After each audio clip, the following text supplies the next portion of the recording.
Bab 441. Ah, kamu curang. Semua orang menjadi pucat dan berteriak. Aku nggak pernah bilang bahwa aku adalah orang yang suka mengikuti aturan. Deon mencibir. Kalian semua sangat gak masuk akal lalu kalian berharap aku mengikuti aturan kalian? Bukankah ini logika anak berusia 3 tahun? Tubuh Deon langsung meletus dengan gelombang energi sejati yang bergejolak. Lari. Orang ini ingin membunuh kita semua. Semua orang langsung terkejut dan telah lama kehilangan kesombongan mereka sebelumnya. Namun sudah terlambat, lautan energi yang menakutkan telah menelan mereka seketika. Boom! 10 raja bawah tanah, termasuk Hoan, musnah menjadi darah yang berceceran. Adegan ini memakan waktu kurang dari 2 detik. Ratusan ribu orang yang menonton tercengang dan bahkan tidak bisa menutup mulut mereka. Medan pertempuran, konspirasi dan keadaan yang berbalik semuanya datang terlalu cepat. Di tengah angin berdarah, Deon mengangkat kepalanya 45 derajat dan bergumam. Dylan, aku sudah membalas dendammu. Deon berkata bahwa dirinya akan membunuh semua orang termasuk Hoan. Semua ini demi Dylan. Deon berharap Dylan dan saudara-saudaranya dapat beristirahat dengan tenang di surga. Selanjutnya, melihat semua orang yang benar-benar diam, Deon melihat sekeliling dan berkata, "Apa yang kalian lihat? Kalian gak pernah lihat pembunuhan? Bos kalian sudah mati. Kalian masih mau balas dendam?" Setelah hening sejenak, orang-orang ini mundur dengan ketakutan dan kemudian berlutut satu demi satu. Bos! Bos, maafkan aku. Kami juga terpaksa dan gak punya pilihan lain. Kemampuan bos kita sudah lama mengecewakan kita, adik-adik kita. Kita semua benci dengan mereka. Deon memandangi sekelompok bawahan yang memohon belas kasihan dan menoleh untuk melihat satu-satunya raja bawah tanah yang tersisa di genangan. Darah tanpa mengubah ekspresinya. Arga. Arga sangat ketakutan saat ini, rambutnya acak-acakan dan pakaiannya compang-camping. 10 raja bawah tanah lainnya tercengang tepat di depannya. Kejadian itu akan menjadi mimpi buruk seumur hidupnya. Kamu cukup pintar. Pada saat kritis ketika Hoan dan yang lainnya bergegas maju, hanya kamu yang mengambil inisiatif untuk mundur. Deon berkata sambil tersenyum. Dengan kata lain, dia adalah satu-satunya yang tahu rencana Deon, memang pintar. Arga berkata dengan wajah pucat. Kalau kamu mau membunuhku, cepatlah. Jangan mempermalukanku. Aku nggak mau dipermalukan. Kalaupun aku berpangkat rendah aku tetap ingin martabatku terselamatkan. Deon berkata perlahan, aku nggak bermaksud membunuhmu. Arga berkata dengan tidak percaya, seolah kepalanya telah ditampar. Apa katamu? Orang ini membunuh semua raja bawah tanah lainnya hingga tidak ada yang tersisa. Kenapa harus melepaskannya sendiri? Meskipun kamu baru saja membantu Hoan, kamu juga secara nggak langsung menyelamatkan Luna. Deon berkata, untuk alasan ini, aku bisa mengampunimu. Setengah dari raja bawah tanah di Provinsi Hollow sudah dibunuh olehku. Dunia bawah tanah nggak punya lagi pemimpin dan mungkin akan terjadi kekacauan besar. Aku membutuhkan seseorang untuk bertanggung jawab atas keseluruhan situasi. Dan mengurus pemakamannya. Deon berkata, kamu adalah kandidat yang paling cocok saat ini. Arga berpikir sejenak dan akhirnya memahaminya. Aku mengerti. Kamu ingin aku menjadi bonekamu untuk membantumu mengendalikan seluruh dunia bawah tanah. Deon tersenyum dan berkata, aku sudah bilang, kamu memang sangat pintar. Sebagai imbalannya, aku akan membiarkanmu mengambil alih posisi Hoan dan menyerahkan wilayah beberapa kota lain kepadamu. Bahkan membiarkanmu menyatukan seluruh dunia bawah tanah di Provinsi Hollow bukanlah ide yang buruk. Setelah mendengar kata-kata ini, Arga tercengang. Di satu sisi, saudara-saudaranya sudah meninggal secara tragis, tapi di sisi lain, musuh-musuhnya menawarinya penawaran yang sangat menarik. Oke. Aku berjanji padamu. Arga dengan tegas memilih yang terakhir. Apa yang lebih menggoda daripada bertahan hidup dan menjadi raja bawah tanah? Provinsi Hollow? Tawaran menarik ini membuatnya tergoda. Bab 442. Baiklah, 100.000 orang yang tersisa akan diserahkan padamu untuk menangani akibatnya. Aku hanya punya satu permintaan, mundur dari kota Cielo dengan tenang. Kalau menyebabkan kerusuhan besar-besaran, aku akan menanyakan padamu. Deon tidak ingin melakukan pembunuhan besar-besaran. Butuh beberapa hari baginya untuk menangkap 100.000 babi, apalagi 100.000 gangster bawah tanah. Begitu orang-orang ini kesal, ancaman yang mereka timbulkan akan menjadi bencana besar. Lebih baik memilih boneka untuk mengendalikannya. Arga menepuk dadanya dan berjanji. Jangan khawatir. Aku, Arga, telah menjadi raja bawah tanah kota Wiom selama lebih dari 10 tahun, aku belum melakukan kesalahan apapun. 100.000 orang ini akan diizinkan kembali ke rumah mereka dengan selamat. Kami pasti nggak akan mengganggu masyarakat atau menimbulkan kewaspadaan. Setelah mendengar apa yang dikatakan Arga, Deon berbalik dan pergi tanpa bertanya apapun lagi. Dia menghampiri Luna dan berkata dengan lembut, Bu Luna, nggak apa-apa, sekarang kita bisa pergi. Namun, saat ini wajah Luna seputih selembar kertas dan seluruh tubuhnya kaku. Bu Luna? Deon menyadari ada yang tidak beres. Saat berikutnya, mata Luna menjadi gelap dan jatuh ke tanah.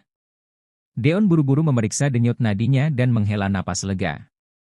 Ternyata kejang. Pingsan. Setelah mengalami hal menakutkan itu, Bu Luna relatif lemah, jadi wajar kalau Deon mengerutkan kening. Perawatan tubuhnya sangat sederhana dan hanya perlu beberapa hari untuk pulih. Namun kerusakan mental yang ditimbulkan tidak dapat diselesaikan dalam semalam. Jika ingatannya terhapus lagi, kemungkinan besar akan menyebabkan hilang ingatan total. Untuk saat ini, antar dia pulang dulu dan luangkan waktu untuk istirahat. Deon tidak punya cara yang lebih baik. Melihat Arga memimpin 100.000 orang dan pergi dengan perkasa. Deon kemudian menelepon Kilan untuk mencari seseorang yang bisa mengurus pemakaman Dilan. Pemakaman ini harus dilakukan dengan meriah. Karena ini adalah salah satu dari sedikit orang yang dikagumi Deon. Orang yang menjawab telepon adalah ajudan Kilan. Pak Deon? Maaf, Dewa Perang Kilan terluka, nggak bisa menjawab telepon untuk saat ini. Terluka? Terluka apa? Saat mendengar ini, saraf Deon langsung tegang. Terkena ledakan besar, kaki kiri hancur dan 3 jarinya patah. Butuh 3 operasi untuk menyelamatkan nyawanya. Begitu mendengar apa yang dikatakan pihak lain, Deon merasa seperti disambar petir. Kilan adalah suk dewa perang. Tingkat ledakan apa yang bisa membuatnya lumpuh? Kecuali organisasi V. Hanya mereka yang berani melanggar hukum hingga berani melawan dewa perang negara Lordia. Deon memutuskan untuk mengantar Luna pulang terlebih dahulu, kemudian meminta orang-orang dari 3 keluarga besar untuk datang membantu menangani jenazah Dilan dan yang lainnya lalu kemudian pergi mencari Kilan. Rumah sakit militer lapangan terbesar di pinggiran kota Cielo. Kilan mengenakan plester dan terbaring tak bergerak di ranjang rumah sakit. Deon membuka pintu dan masuk ke dalam. Kilan, apa yang terjadi? Raja Gangster. Kilan memanggilnya dan tanpa sadar ingin turun. Tetap di sana saja. Jangan bergerak. Deon melirik ke Kilan, mengerutkan kening dan berkata, kamu sudah terluka seperti ini. Kalau kamu bergerak lagi, percuma saja aku datang ke sini. Ahem. Maaf membuat Raja Gangster terheran-heran. Kilan membenturkan jari kakinya ke tanah karena malu dan tersipu. Aku baru saja mengalami kecelakaan. Apa kamu mengetahui sesuatu tentang organisasi V? Katakan yang sebenarnya. Deon langsung bertanya tanpa basa-basi. Kilan berkata dengan jujur. Ya, aku mengikuti petunjuknya dan benar-benar menemukan markas rahasia. Organisasi V di kota Cielo. Bahkan ada beberapa pemimpin mereka dari Provinsi Hollow yang berkumpul di dalam. Kamu sudah tahu, kenapa nggak bilang padaku? Deon berkata dengan tegas. Bab 443. Apa kamu masuk sendirian dan ketahuan? Mereka meledakkan dirinya dan ingin mati bersamamu. Awalnya Deon merasa ada firasat buruk. Jadi memberi Kilan obat mujarab terlebih dahulu, hanya untuk mencegah terjadi sesuatu yang tidak terduga. Namun, Kilan menutup telinga terhadap perkataannya dan mengambil tindakan. Langsung tanpa memberitahunya. Kilan malu, menundukkan kepalanya dan mengakui kesalahannya. Maafkan aku Raja Gangster. Aku sangat ingin memberikan kontribusi. Aku nggak menyangka akan menimbulkan bahaya untuk aku dan kita sendiri. Aku bertanggung jawab penuh atas 80% tingkat kematian dalam pertempuran. Aku yang bersalah. Setelah mengatakan itu, pria kuat ini mulai menangis dengan sedihnya. Meskipun tentara terbiasa melihat hidup dan mati, tidak ada seorang pun yang bisa tetap acuh tak acuh setelah menyaksikan pengorbanan rekan-rekannya.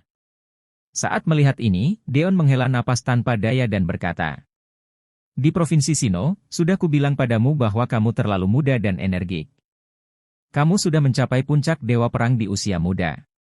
Kamu harus menahan amarahmu, kalau enggak, sesuatu yang besar akan terjadi." Ya. Qilan menanggapi dengan rasa malu dan mengubah topik pembicaraan. "Ngomong-ngomong, Raja Gangster, prediksimu pada dasarnya benar, tapi ada beberapa perubahan yang gak terduga." Qilan berkata dengan heran. "Aku gak mati bersama mereka, tapi sebenarnya aku yang terluka oleh mereka. Ada orang-orang yang benar-benar kuat di dalam organisasi V, kekuatan mereka bahkan lebih hebat dariku." Deon terkejut. "Ada yang mengalahkanmu?" Deon sangat terkejut. Hanya ada segelintir orang kuat yang bisa mengalahkan dewa perang seluruh negara Lordia. Ini penanggung jawab Provinsi Hollow. Dengan kata lain, penanggung jawab utama mereka kemungkinan besar jauh lebih kuat dari yang dia bayangkan. Bahkan dia sendiri tidak yakin bisa menang melawan lawannya. Ya, sejujurnya, kalau orang itu nggak melarikan diri dan aku meminum pil yang kamu berikan padaku, mungkin aku akan mati saat itu. Ketika orang itu melawan, bukan hanya semua prajurit akan dihancurkan, bahkan rakyatnya yang akan mati. Mereka nggak berencana menyisakan satu pun. Semua dokumen rahasia di pangkalan rahasia dibakar oleh mereka, bahkan nggak ada sehelai rambut pun yang tersisa. Qilan berkata dengan kesal. Tapi selalu ada jalan keluar. Setelah kami melakukan pencarian ekstensif, kami masih menemukan dokumen yang nggak terbakar habis. Sebuah konspirasi yang mengejutkan ditemukan. Ketika mendengar ini, Deon sangat amat penasaran. Apa yang ingin mereka lakukan? Seperti yang Kuina katakan sebelumnya bahwa rencana mereka untuk mengatur penghancuran negara Lordia sedang berlangsung. Dia khawatir rencana pihak lain telah berkembang ke langkah yang tidak dapat diubah. Berdasarkan sebagian informasi dalam dokumen, pemecah kode kami menguraikan bahwa mereka ingin meledakkan semua kontestan kompetisi Dewa Pengobatan di ibu kota provinsi dalam waktu setengah bulan. Qilan berkata, kompetisi Dewa Pengobatan sudah mengumpulkan para jenius medis dari Provinsi Hollow dan provinsi lain. Kalau mereka semua terbunuh dalam pemboman, itu akan lebih serius bagi negara Lordia daripada hilangnya jutaan pasukan elit. Organisasi ini, baik dari segi kekuatan maupun strategi, benar-benar melebihi ekspektasiku. Saat mendengar ini, hati Deon dipenuhi kekacauan. Membunuh ahli pengobatan yang jenius adalah sebuah masalah besar. Bagi sebuah negara, yang paling berharga adalah bakat, teknologi, kedokteran, militer, budaya. Setelah orang-orang ini lenyap, seluruh negara Lordia hanya akan tersisa nama saja. Beritahu ibu kota provinsi sekarang dan minta mereka membatalkan kompetisi. Bab 444. Raja Gangster, membatalkan kompetisi Dewa Pengobatan mungkin hanya sebuah fantasi. Qilan tersenyum pahit dan berkata, kompetisi ini punya tradisi ratusan tahun di negara Lordia, melibatkan orang-orang dari semua lapisan masyarakat dan ada dukungan kuat dari Senat. Hanya dengan namaku, Qilan, mungkin. Kalau begitu gunakan namaku, Raja Gangster. Deon berkata dengan nada membunuh. Qilan masih terlihat gelisah dan berkata, nama Raja Gangster nggak ada bandingannya di dunia. Namun, komunitas medis negara Lordia sangat unik dan gak mendengarkan perintah siapapun sama sekali. Mungkin gak akan bisa meyakinkan mereka hanya dengan satu dokumen. Apalagi informasi organisasi V melibatkan rahasia keamanan nasional dan gak bisa diungkapkan. Wajah Deon diselimuti kegelapan. Jadi kita nggak bisa mencegah kompetisi Dewa Pengobatan agar nggak berjalan sesuai jadwal. Ya, kata Qilan. Jelas-jelas tahu apa yang akan terjadi, tapi tidak bisa menghindarinya. Qilan melanjutkan. Raja Gangster, segera setelah cederaku pulih, aku akan segera berangkat ke ibu kota provinsi dan kota Risan untuk melobi para bos besar di Provinsi Hollow dan pemerintah pusat. Mungkin masih ada secercah harapan. Lupakan saja. Deon melambaikan tangannya, jika tidak berhasil dengan menggunakan namanya, tidak ada gunanya Qilan pergi. Apalagi dia sudah punya ide baru. Setengah bulan nanti, aku akan berangkat langsung ke ibu kota provinsi. Qilan terkejut. Kamu ingin berpartisipasi langsung dalam kompetisi Dewa Pengobatan? Bukankah itu terlalu berbahaya? Kita nggak pergi ke tempat berbahaya sekali saja. Sebagai seorang prajurit, melindungi negara adalah sebuah prioritas. Deon sudah lama ingin bertemu dengan para ahli terkemuka di organisasi V. Kebetulan menggunakan kesempatan ini untuk memamerkan bakat dan belajar dari para pemimpin medis di Provinsi Hollow serta provinsi lainnya. Qilan, dengar, yang aku ingin kamu lakukan sekarang adalah mencari tahu beberapa hal tentang ibu kota provinsi. Ini termasuk pembagian kekuatan besar, adat istiadat dan tempat persembunyian organisasi V serta yang lainnya. Deon terus berbicara. Qilan segera menuliskannya dan memberi hormat. Ya, aku berjanji untuk menyelesaikan misinya. Deon memukul dada Qilan. Tentu saja, prioritas pertama adalah menyembuhkan lukamu lebih dulu. Aku akan menyiapkan resep untukmu, minumlah tepat waktu, setelah itu kamu bisa keluar dari rumah sakit dalam waktu kurang dari 3 hari.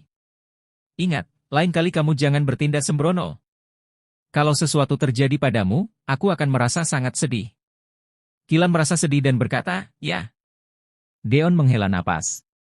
Di permukaan, Qilan adalah dewa perang termuda di negara Lordia, tapi pada analisis terakhir, Qilan hanyalah seorang anak kecil. Setelah menjenguk Qilan, Deon kembali ke perusahaan untuk menemui Suzie. Membuatnya pingsan demi menyelamatkan Luna, mungkin perlu beberapa jam untuk membujuk Suzie ini. Di dalam keluarga Yosef, badai diam-diam sedang melanda. Ayah, aku sudah menghubungi beberapa rumah sakit swasta di luar negeri. Mereka sedang mengembangkan obat menakjubkan untuk mengobati penyakit. Mereka akan mengirimkannya pada kita untuk diuji secepatnya. Julian memegangi tangannya di belakang punggung dan menari di aula. Johan tidak mau kalah. Ayah, obat menakjubkan sudah lama tercatat dalam buku pengobatan tradisional dalam negeri. Setahu aku, ada banyak orang yang sudah disembuhkan dalam sejarah. Hanya saja aku dengar bahwa resep kuno sudah hilang di masyarakat. Aku meminta seseorang untuk menemukannya dan sudah ada beberapa petunjuk. Pasti ada berita dalam beberapa hari ke depan. Simon yang sedang duduk di kursi sambil memegang rokok berkata dengan nyaman dan santai. Oke. Kalian berdua akhirnya berkembang. Kalian bukan lagi anak yang gak berguna. Tapi aku sudah menemukan dokter terkenal di bidang terkait. Dia menunjukkan senyuman penuh arti. Sekarang, Deon itu gak lagi memenuhi syarat untuk mengancamku. Bab 445. Sebelumnya justru karena sakit parah. Deon memaksa seluruh keluarga Yosef untuk mengalah, bahkan ingin menyuruh Pak Simon berlutut di depan publik. Sepenuhnya kehilangan martabat. Sebab itu, mulai saat itu, Simon rela menghabiskan banyak uang, bahkan seluruh harta kekayaan keluarga juga menginginkan dokter terkenal yang dapat menyembuhkan kesehatannya. Akhirnya, dia menemukan 2 dokter terkenal yang berasal dari Provinsi Sino. Dia adalah dukun terhebat di dunia yang berada di bawah aliran dukun Rasmia. Dokter itu menyatakan bahwa dirinya dapat sepenuhnya menyembuhkan sakit. Simon dengan praktisi santet. Selamat pada ayah. Saat mendengar itu, Julian dan Johan sibuk mengucapkan selamat kepada ayah mereka. Sebab, sebelumnya Simon pernah berkata bahwa jika dirinya benar-benar mati, tidak akan mewariskan 1 sen pun kepada kedua putranya. Sekarang ayah mereka hidup kembali, maka mereka ada kesempatan untuk membujuk ayahnya agar memperbaiki wasiat. Julian berkata dengan geram. Ayah, sekarang kita sudah nggak ada pegangan di tangan bocah itu, apa sudah saatnya menghukum Deon dan Luna? Ya. Pasangan bajingan ini berkomplot untuk menggelapkan uang perusahaan dan keluarga Yosef. Aku mesti membalas dendam. Para junior dari keluarga Yosef pada berkata dengan marah. Mereka bisa membiarkan Luna merebut kekuasaan, tetapi lebih dari separuh kekayaan keluarga Yosef sudah dialihkan ke Lixon Group. Hal ini telah merugikan mereka. Tidak bisa diampuni. Simon berkata dengan mata sipit. Alangkah baiknya kalau Luna dan Deon berpisah. Begitu mereka bersatu, kita memang gak sanggup melawannya.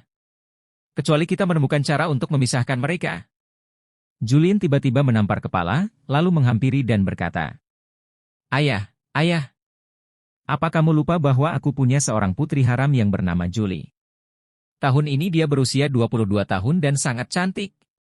Tinggi tubuhnya 175 cm, punya kulit yang putih dan kaki yang panjang. Simon mendengus dingin. Apa anak haram kamu dengan seorang pramugari pada masa lalu?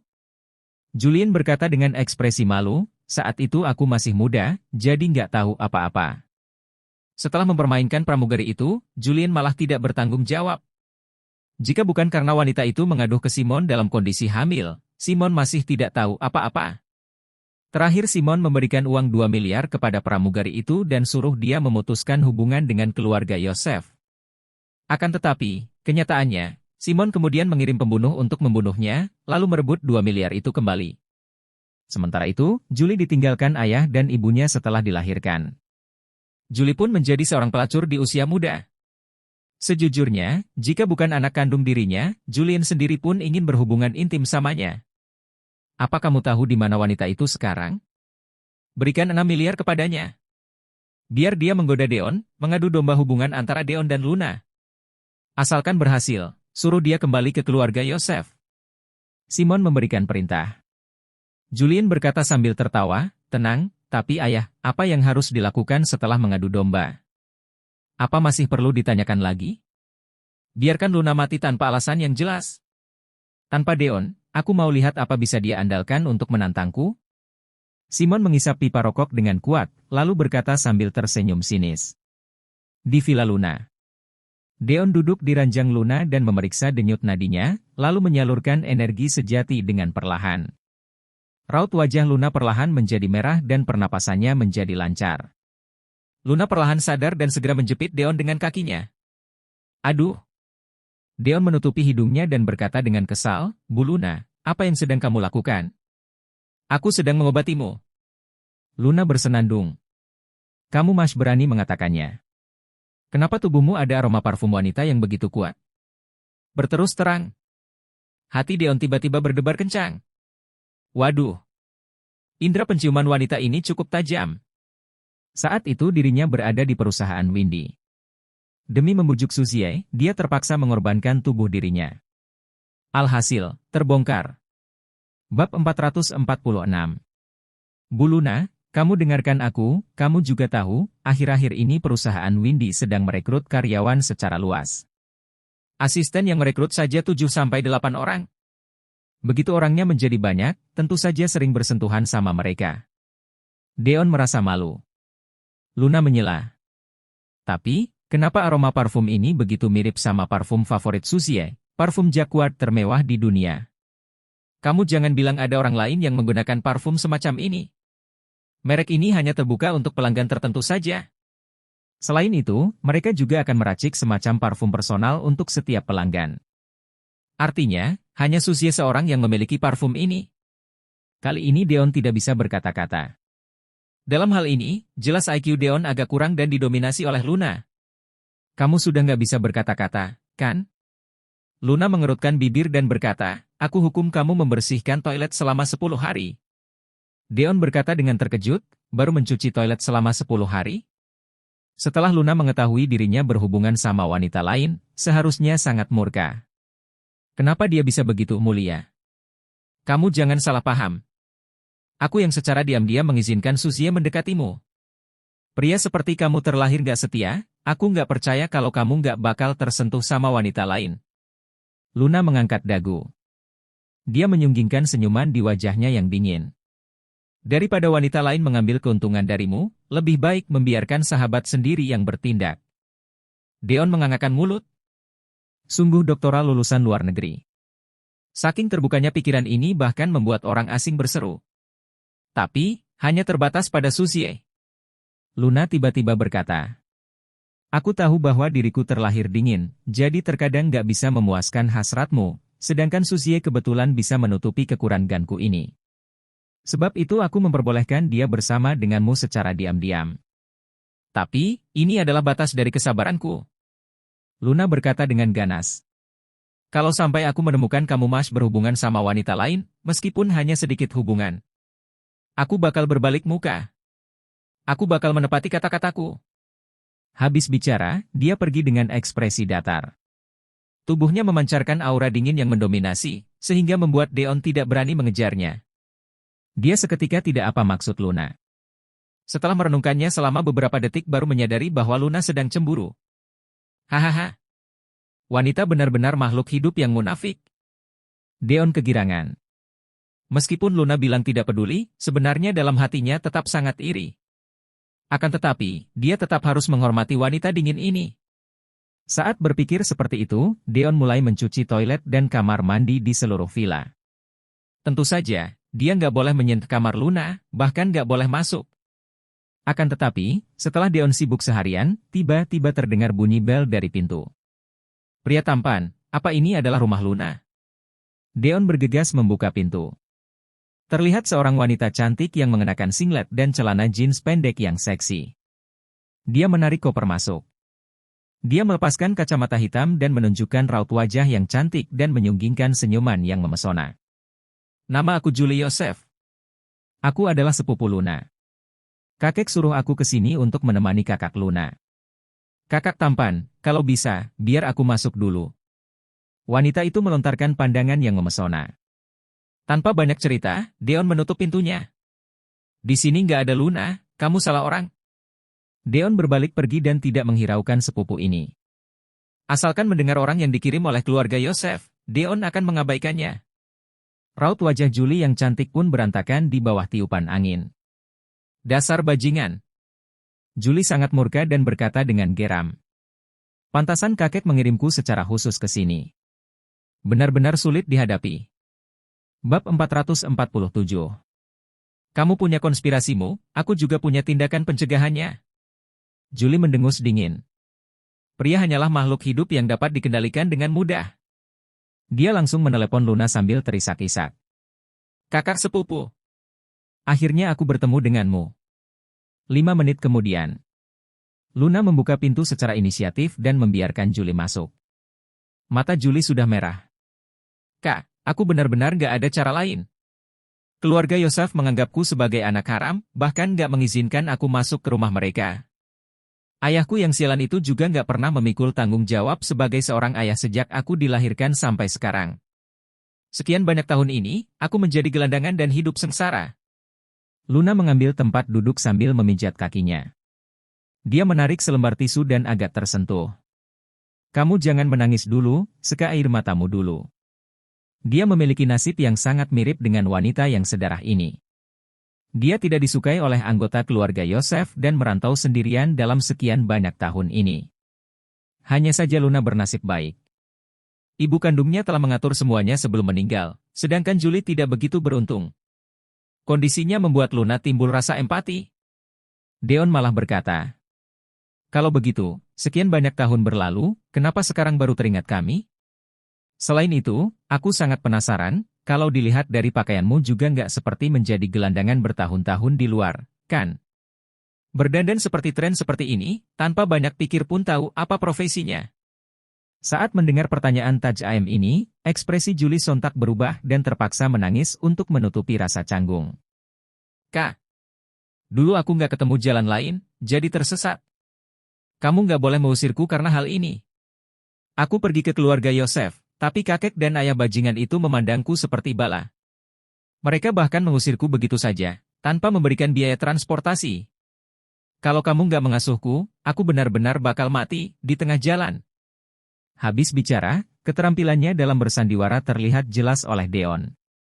Namun, tidak tahan dengan air matanya, Luna yang biasanya bersikap tenang juga seketika tidak tahu apa yang harus dilakukan. Dia berkata dengan nada kasihan. Kelihatannya selama ini kamu hidup pahit getir. Sudahlah, aku nggak bakal mempermasalahkan masa lalumu, kamu tinggal beberapa di sini dengan tenang dulu. Di sisi keluarga Yosef, aku bakal memikirkan cara untuk membujuk mereka agar mengakuimu. Bagaimanapun, kamu juga darah daging mereka, jadi mereka nggak bakal tega bertindak kejam padamu. Saat mendengar kata-kata Luna, Deon sontak tidak sabar dan berkata dengan terkejut. 5, Luna, nggak boleh. Apa pula? Apakah dia benar-benar ingin membiarkan Julie tinggal di sini?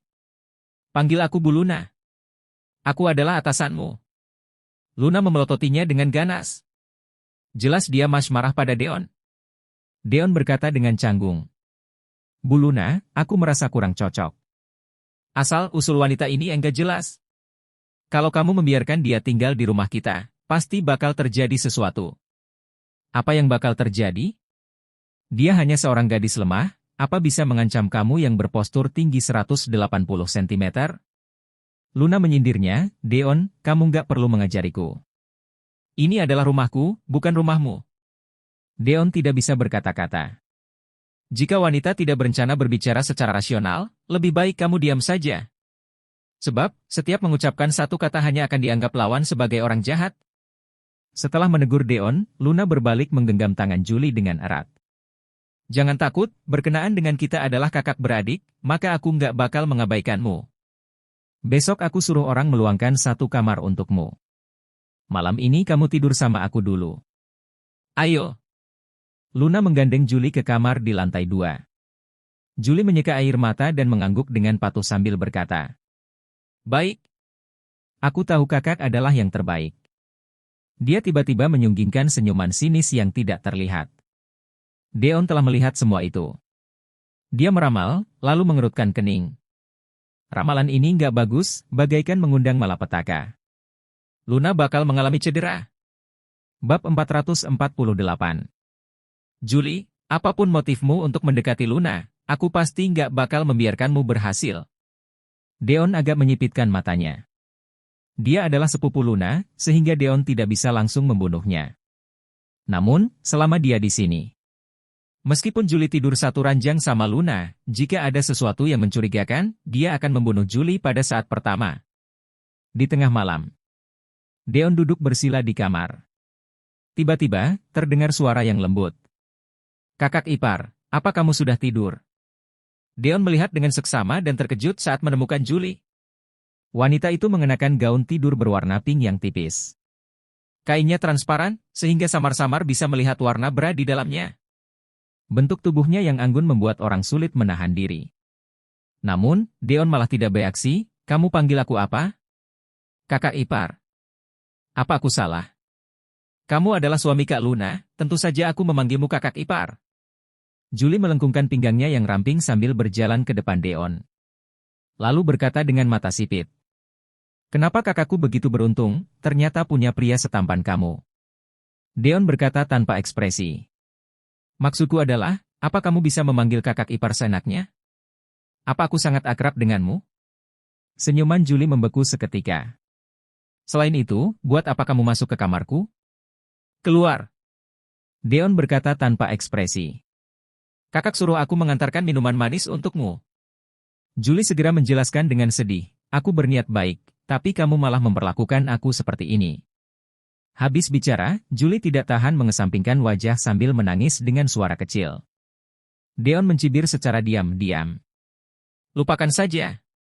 Trik ini cukup digunakan pada orang lain saja. Apakah Mas ingin menggunakan trik ini padanya?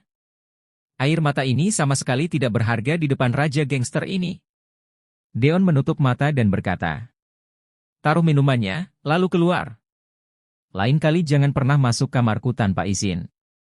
Aku suka membunuh tanpa ampun, kalau sempat membunuhmu secara nggak sengaja, benar-benar bersalah. Nada bicara Deon tiba-tiba disertai ancaman yang tajam. Maksudnya sangat jelas, yaitu jika Mas ada lain kali, Julie pasti tidak dapat keluar dari sini hidup-hidup. Ancaman ini membuat Julie tiba-tiba terkejut. Merinding. Julie telah diperingati, terpaksa berhenti menangis dengan malu. Bagaimana mungkin ada pria yang bisa menahan air matanya? Apakah pria ini makhluk berdarah dingin? Ternyata nggak sadar diri. Kamu yang memaksaku berbuat seperti ini. Tiba-tiba, tatapannya penuh kebencian. Luna berbalik, lalu membuka kancing baju dirinya tanpa berkata apapun dan menunjukkan bra yang berwarna pink. Payudaranya yang putih dan menggoda. Dia pun menggoyangkan pinggulnya yang bulat. Kakak ipar, sebenarnya kakak juga memberikan sebuah tugas lain padaku, yaitu menghiburmu. Habis bicara, dia menggoyangkan tubuh, lalu menerkam ke pelukan Deon. Deon sama sekali tidak sangka bahwa Julie akan menggunakan trik ini, sehingga seketika tidak tahan. Jauhi dirimu dariku. Alhasil, Deon belum habis mengucapkannya. Tiba-tiba, Julie berteriak keras. Ah! Kakak ipar, apa yang kamu inginkan? Jangan. Aku hanya datang mengantar minuman, kamu nggak boleh begitu padaku. Tolong! Tolong! Dia berteriak sambil merobek ikat rambut dirinya dan membuat rambutnya menjadi berantakan. Deon hanya bisa duduk terdiam. Detik berikutnya, Luna turun dari lantai atas dan menendang pintu masuk. Alhasil, begitu membuka pintu, Luna langsung melihat adegan ini dan wajah cantiknya langsung memerah. Dia berkata dengan marah. Deon, dia adalah adikku. Kamu dasar bajingan. Ternyata hasratmu sekuat ini, bahkan bertindak pada adikku. Mata indah Luna memancarkan amarah dan kekecewaan yang tak tersembunyi.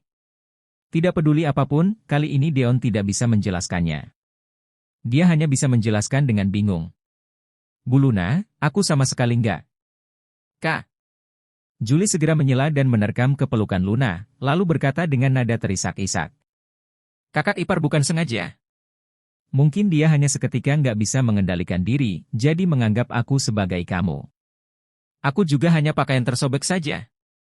Kamu maafkan dia, oke? Bab 449. Kata-kata ini sungguh memperbesar masalah. Luna sangat murka. Deon, apa kamu sudah melihatnya? Dia benar-benar sedang meminta belas kasih untukmu, ternyata kamu masih saja menyangkal. Apa kamu bisa menjadi seorang pria? Bukannya aku sudah bilang, kamu boleh main-main sama sahabatku, tapi hal seperti itu hanya boleh terjadi satu kali. Deon berkata dengan antusias. Bu Luna, aku sama sekali nggak menyentuhnya. Apa kamu boleh bersikap tenang, dengarkan penjelasanku? Saat ini Julie mengatupkan bibir dan berkata, Kak, sebenarnya aku yang terjatuh secara nggak sengaja, berakhir tumbang ke dalam pelukan kakak ipar. Dia benar-benar nggak melakukan apapun padaku, kamu jangan banyak pikir. Deon langsung tertegun. Kata-kata semacam ini pada dasarnya dapat membantu Deon, tetapi kenyataannya membuat Deon makin terpuruk. Astaga! Ketampilan wanita ini dalam bersandiwara sudah bisa menjadi calon peraih Oscar. Bagaimana bisa dia berbohong seperti ini dengan tenang dan tanpa rasa malu? Saat mendengar kata-kata ini, Luna makin marah dan berkata, Aku bukan buta. Terjatuh? Kalau benar-benar terjatuh, apa pakaian Julie bakal jadi seperti ini? Deon, aku benar-benar sangat kecewa sama kamu. Kamu keluar dari sini. Keluar dari rumahku. Aku nggak mau mendengar kamu berbicara, juga nggak mau berjumpa sama kamu lagi. Bu Luna. Keluar. Saat menghadapi Luna yang murka, Deon memendam kesedihan dan tidak bisa berkata-kata. Dia tahu bahwa Luna sedang marah. Luna sudah kehilangan kemampuan dasar untuk memutuskan. Jika saat ini dia masih meneruskan penjelasan, hanya akan membuat wanita murahan seperti Julie makin mendapatkan kesempatan. Deon terpaksa menggertakkan gigi dan memelototi Julie, lalu mengancam. Kalau kamu berani melukai Bu Luna, aku bakal membunuhmu dengan kejam. Deon pun meninggalkan mereka begitu saja. Saat menghadapi punggung kepergian Deon, mata Luna tiba-tiba berkaca-kaca, sedangkan jantungnya sakit seolah-olah tersayat pisau dengan kejam. Kak, semua ini salahku, jadi membuat kamu dan kakak ipar timbul dendam. Julie menyunggingkan mata merah dan pura-pura menasihati. Luna menghela napas panjang dan berkata, Hal ini nggak boleh menyalahkan kamu. Kalau tanpa kamu, aku nggak bakal melihat rupa pria ini yang sebenarnya.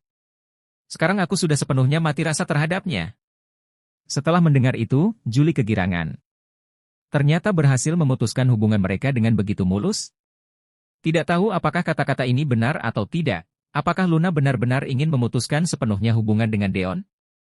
Akan tetapi, barusan tadi dia ingin mengatakan sesuatu, Luna malah meninggalkannya karena sedang marah. Wajahnya tampak sangat dingin. Julie, apa ada bar yang terkenal di sekitar sini? Aku mau minum. Wanita dingin ini sedang sakit. Apa dia yang sebagai doktoral lulusan luar negeri, sekaligus CEO perusahaan terdaftar nggak bisa menyadari tuduhan semacam ini? Tingkat IQ ini benar-benar berangka minus. Deon mondar-mandir sambil mengkritik Luna. Akan tetapi, dalam hatinya juga khawatir sama Julie. Padahal dia pikir Julie hanyalah wanita yang genit yang suka menggoda. Siapa sangka ternyata begitu licik? Gak boleh dibiarkan. Tunggu Bu Luna reda, aku mesti menjelaskan secara pribadi padanya. Kalau enggak, Julie pasti bakal mencari kesempatan untuk bertindak. Meskipun Deon belum tahu motifnya. Akan tetapi, berkenaan dengan Julie sudah menjebak dirinya, berarti dia tidak berniat baik terhadap Luna. Dia tidak boleh membiarkan bom waktu ini terus berada di sisi Luna. Namun, ketika Deon sedang merenungkannya, dua mobil van tiba-tiba muncul di tempat lain dan melesat ke depan Deon dengan kecepatan kilat. Boom! Terdengar bunyi keras. Saat Deon tersentak, berbagai bayangan hitam terbang keluar dari dalam mobil. Sontak, berbagai jarum mengenai tubuhnya dengan rapi. Cit! Deon melotot mata lebar dan hidungnya langsung mengeluarkan darah hitam. Bab 450. Kenapa bisa seperti ini? Setelah menyingkirkan jarum-jarum itu, Deon tersentak dan tatapannya mengandung ketakutan yang tidak pernah dirasakan. Sebab, dia menemukan dirinya yang tertusuk jarum ternyata tidak dapat mengerahkan energi sejati. Hal ini sama dengan kultivasinya terkunci. Tiada bedanya sama seorang biasa. Sebagai raja gangster, ini pertama kali dia ketemu hal semacam ini. Ternyata ada benda yang dapat melukainya. Siu, siu, siu. Sambaran berwarna hitam di sekitarnya perlahan muncul. Ternyata mereka satu persatu adalah pembunuh berbaju hitam yang dilengkapi senjata. Siapa kalian? Deon segera menjauhkan diri dan bertanya dengan keras. Mereka tidak berbicara, melainkan hanya bertindak dengan kepala tertunduk. Deon pun dikepung ketat. Dia samar-samar bisa melihat sebuah tato V yang mencolok di pergelangan tangan mereka. Apa orang-orang ini adalah organisasi V? Dia tiba-tiba menghadapi musuh besar. Kenapa dirinya menjadi sasaran organisasi V? Apa karena dia pergi menjenguk Kilan atau karena dia telah membunuh Kuina? Akan tetapi, jelas mereka tidak akan menjawabnya. Dia menunjuk keluar. Tinjuan yang sederhana tetapi sangat kuat telah membuat seorang pembunuh berseragam hitam menjadi gumpalan darah. Meskipun tanpa kultivasi, fisik tubuhnya yang sudah terlatih juga tidak lemah. Dengan mengandalkan kekuatan fisiknya yang kuat, sudah cukup untuk melawan para master ini. Bam, bam, bam. Setelah beberapa ronde, Deon telah menghajar beberapa pembunuh berseragam hitam menjadi gumpalan darah. Hanya saja tinjunya juga mulai gosong dan tulangnya gemeretak, samar-samar terasa sakit. Duh. Kalau diganti biasanya, aku bisa membunuh orang-orang ini dalam satu gerakan. Sama sekali nggak perlu susah payah seperti ini. Deon menahan tubuhnya yang terlalu menguras tenaga dan bernapas terengah-engah. Tidak tahu apa yang lawan suntikan pada tubuh dirinya, ternyata menjadi makin lemah dalam waktu singkat. Siu. Saat ini, pria berseragam hitam juga mulai mengubah formasi dan tidak lagi menyerang dengan tangan kosong. Mereka mengangkat busur dengan serempak. Deon bisa mengenali bahwa ada racun terkandung dalam anak panahnya. Waduh. Kalau tertikam anak panah ini, aku pasti bakal mati. Berdasarkan kecepatan dirinya sekarang, sangat sulit untuk mengelak sepenuhnya. Ditambah dengan tanpa penyembuhan dengan penyaluran energi sejati, begitu terkena racun, racun akan menyerang meridian dalam waktu 1 menit. Dia pasti akan mati. Saat berpikir seperti itu, Deon merasa sedih. Hari ini dia benar-benar sial. Awalnya diusir oleh Luna dari rumah, kemudian menjadi sasaran organisasi V. Kalau begitu, aku pasrah saja. Bertarung mati-matian. Setelah itu, aku bakal terlahir kembali menjadi seorang pria. Tatapan Deon yang dingin sontak memancarkan cahaya keemasan. Dia bisa memilih untuk meledakkan diri. Kekuatan ledakan sudah cukup untuk memusnahkan orang-orang ini.